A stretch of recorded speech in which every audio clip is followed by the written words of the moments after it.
Car आपके अपने YouTube channel चालिया smart study में हार्दिक अभिनंदन और स्वागत। आज हम हर भर्ती परीक्षा की दृष्टि से वैसे तो ये क्लास महत्वपूर्ण है, मगर BSTC PTT जो एग्ज़ाम है उनके लिए स्पेशल ये क्लास हिंदी व्याकरण की है। भाषा से संबंधित 30 अति महत्वपूर्ण प्रश्न हैं और हिंदी भाषा में लगभग 30 प्रश्न आते हैं।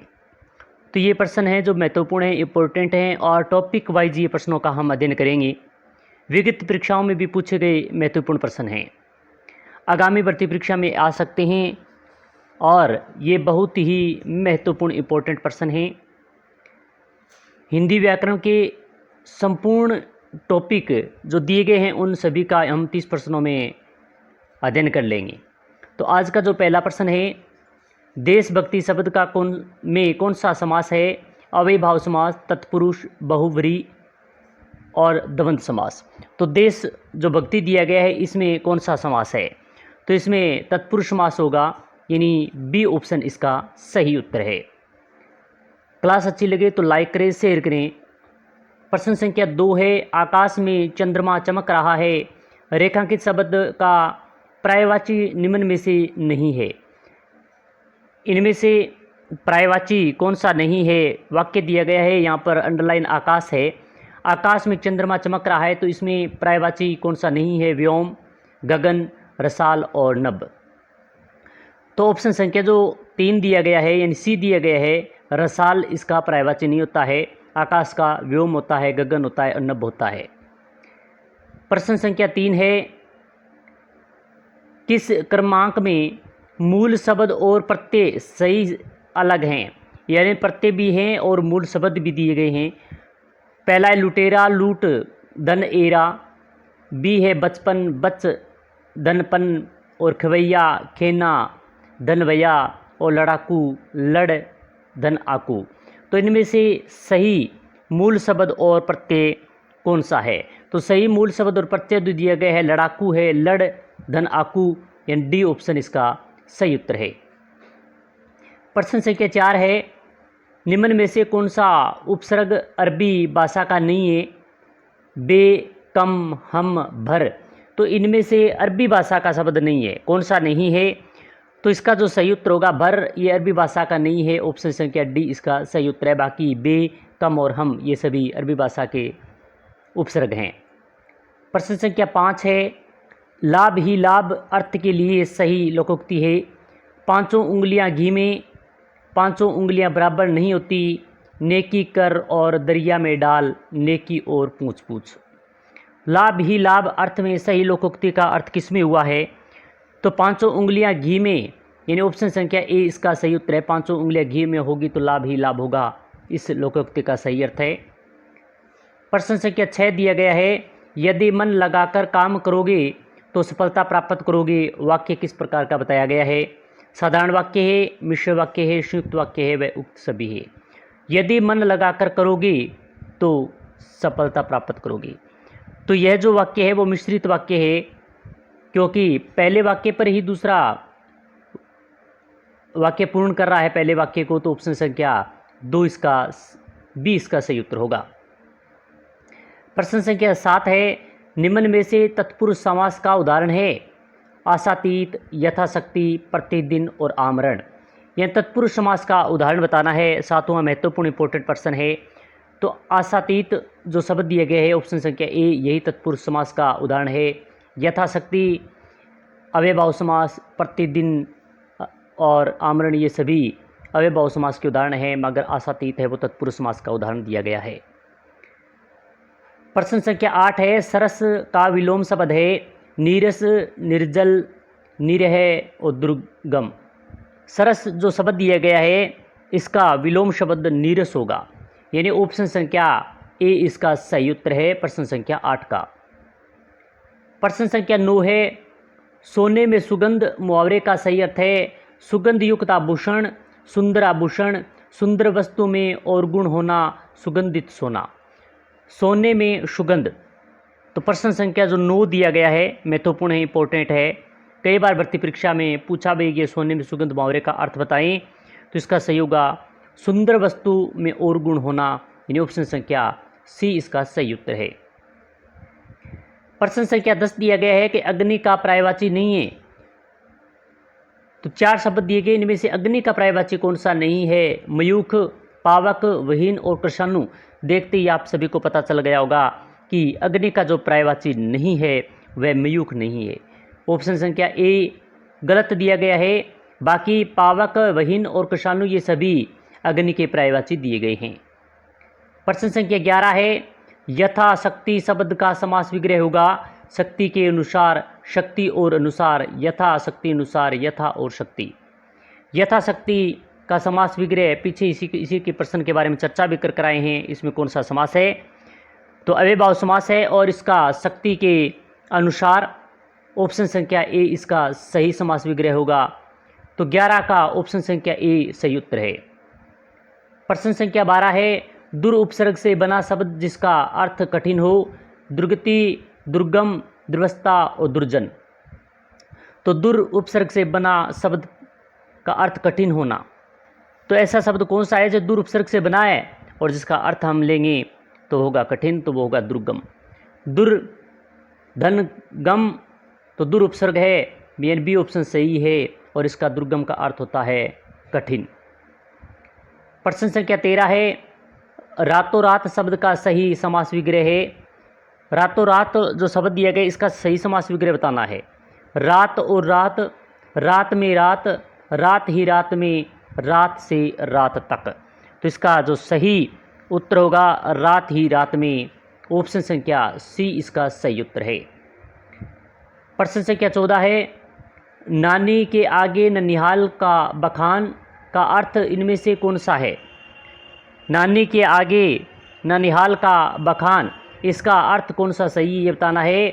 ज्ञानी के सामने ज्ञानी का प्रदर्शन, बढ़ा चढ़ाकर कहना, सी है अनजान को ज्ञान देना और डी है रहस्य का उद्घाटन करना। तो नानी के आगे ननिहाल का बखान करने का जो सही अर्थ होगा ज्ञानी के सामने ज्ञान का प्रदर्शन करना, यानी ए ऑप्शन इसका सही उत्तर है। प्रश्न संख्या 15 है, निम्न में से शुद्ध शब्द है अवमर्श अर्थात अजस्त्र, अर्गला। निम्न में से शुद्ध शब्द इनमें से कौन सा दिया गया है? अच्छा प्रश्न है, महत्वपूर्ण प्रश्न है। तो 15वें प्रश्न का सही उत्तर होगा अवमर्श है, वो एकदम शुद्ध दिया गया है, ए ऑप्शन इसका सही उत्तर है। प्रश्न संख्या 16 है, दक्षिणी पूर्व के बीच की दिशा को क्या कहते हैं? ये रीट भर्ती परीक्षा में भी पूछा गया है। दक्षिणी और जो पूर्व दिशा होती है, ये उत्तर, दक्षिण, पूर्व और पश्चिम, जो इस दिशा को क्या कहते हैं ये बताना है। ईशान, वायव्य, आग्नेय और नैऋत्य। तो प्रश्न संख्या जो 16 है अच्छा प्रश्न है, जो इस दिशा को कहते हैं वो आग्नेय कहते हैं, यानी ऑप्शन संख्या सी इसका सही उत्तर होगा।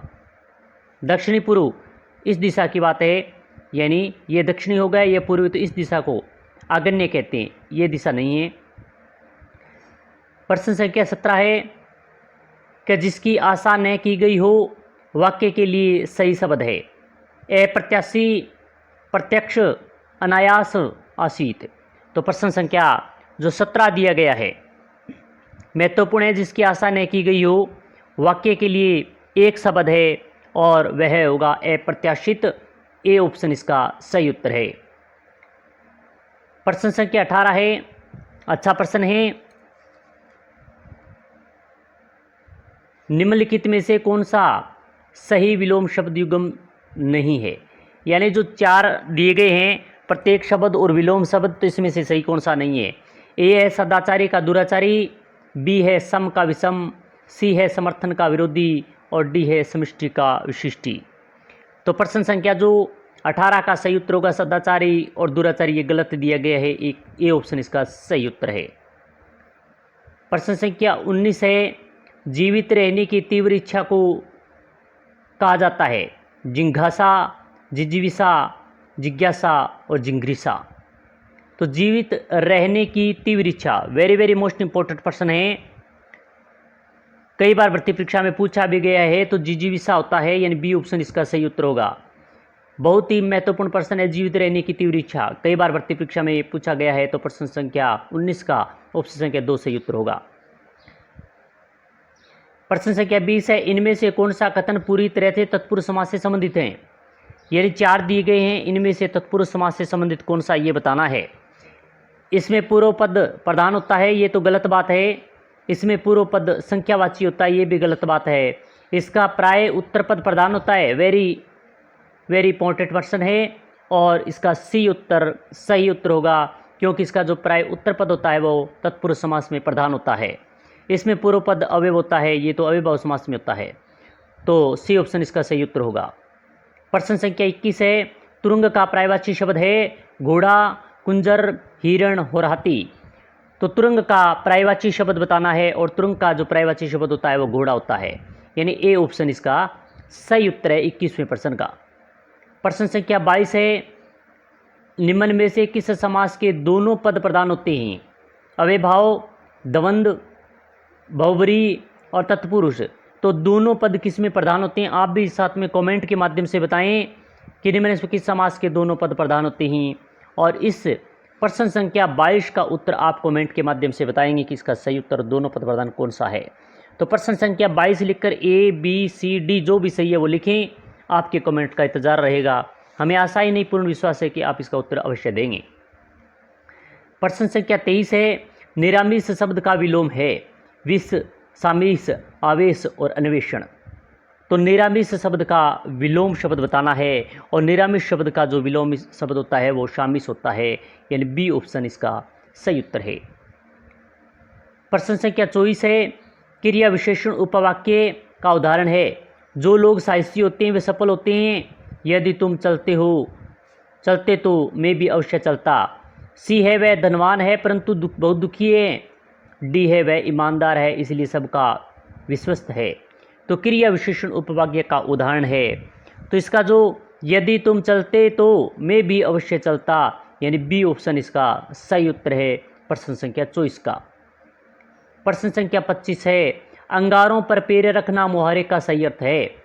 ए बहुत कष्ट आना, बी खुद को संकट में डालना, सी विचलित होना और डी है इनमें अपने मन अनुसार करना। तो अंगारों पर पैर रखना मुहावरे का जो सही उत्तर होगा खुद को संकट में डालना, यानी ऑप्शन संख्या बी इसका सही उत्तर है। प्रश्न संख्या 26 है, चुल्लू भर पानी में डूबना मुहावरे का सही अर्थ है। नदी में डूब जाना, लज्जा को पानी में डुबो देना। नदी से चुल्लू भर पानी निकालना, लज्जा के मारे मुँह नहीं दिखाना। चुल्लू भर पानी वेरी वेरी मोस्ट इंपॉर्टेंट मुहावरा है और भर्ती परीक्षा में पूछा भी गया है। तो लज्जा के मारे मुँह नहीं दिखाना, यानी ऑप्शन संख्या डी इसका सही उत्तर है। चुल्लू भर पानी में डूबने मुहावरे का अर्थ है लज्जा के मारे मुँह नहीं दिखाना। डी ऑप्शन इसका सही उत्तर होगा। प्रश्न संख्या 27 है, निम्न में से किस विकल्प में निर उपसर्ग का प्रयोग नहीं हुआ है। 4 दिए गए हैं, इनमें से निर उपसर्ग का किसमें नहीं है। निर्माण, निर्दोष, निर्धारण और निष्कलंक।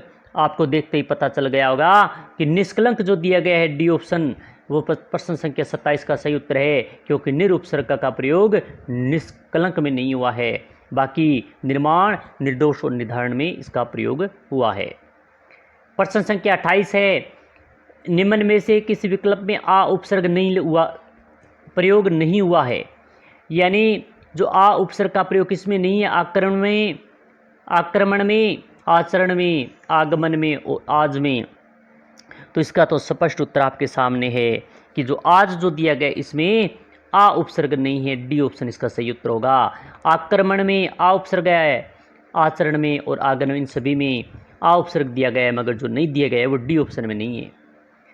प्रश्न संख्या 29वां है, निम्न में से मुहावरा है। 4 दिए गए हैं, इनमें से मुहावरा कौन सा है। ए है कंगाली में आटा गीला, बी है बहती गंगा में हाथ धोना, सी है यथा राजा तथा प्रजा और डी है मुँह में राम बगल में छुरी। तो प्रश्न संख्या 29 का बहती गंगा में हाथ धोना, यानी बी ऑप्शन इसका सही उत्तर है, क्योंकि ये मुहावरा है। बाकी कंगाली में आटा गीला, यथा राजा तथा प्रजा और मुँह में राम बगल में छुरी ये सभी लोकोक्ति है। जो मुहावरा दिया गया है वो बहती गंगा में हाथ धोना। प्रश्न संख्या 30 आज का अंतिम प्रश्न है, निम्न में से कौन सा वाक्य शुद्ध है। 4 बजा है, तू और मैं चलूँगा, पुस्तक को लाओ, हमें यह काम करना है। तो प्रश्न संख्या जो 23 दिया गया है शुद्ध शब्द हमें यह काम करना है। डी ऑप्शन इसका सही उत्तर है, यही शुद्ध है, बाकी तीनों अशुद्ध हैं। तो प्रश्न संख्या 30 का डी ऑप्शन सही उत्तर होगा। तो आप हमारे साथ जुड़े रहे, बहुत बहुत धन्यवाद। क्लास कैसी लगी अवश्य बताएं। चलिए स्मार्ट स्टडी को लाइक, शेयर और सब्सक्राइब करें और ऐसे विद्यार्थियों के पास इन क्लास को पहुँचाएं जो अभी तक इन प्रश्नों से वंचित हैं। हमें आशा ही नहीं पूर्ण विश्वास है कि आपको क्लास अच्छी लगी होगी। अच्छी लगी तो लाइक करें। इसी प्रकार की महत्वपूर्ण क्लास के साथ फिर मिलेंगे। जय हिंद, जय भारत।